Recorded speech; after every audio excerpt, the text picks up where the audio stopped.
تخيلوا معي يوم نتائج البكالوريا. عندما تظهر النتائج الخاصة بالبكالوريا تشعر بقلق رهيب.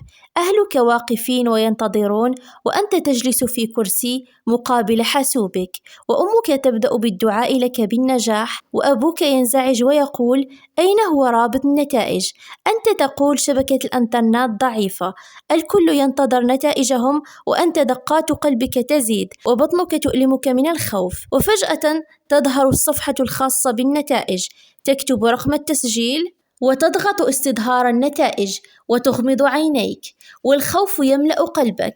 فأمامك خياران: إما النجاح أو لا. وفجأة تضمك أمك وأبوك وإخوتك ويخبرونك أنك نجحت، مبروك عليك. يهنئونك وتبدأ الأفراح وتتعالى الزغاريد.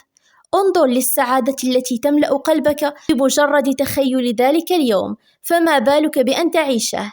أتمنى لكم أن تعيشوا هذه اللحظة وتحصلوا على المعدل الذي تتمنونه. إن أعجبكم هذا الفيديو لا تنسوا الإعجاب بالفيديو والاشتراك في القناة. نلتقي في فيديو جديد إن شاء الله، وإلى اللقاء.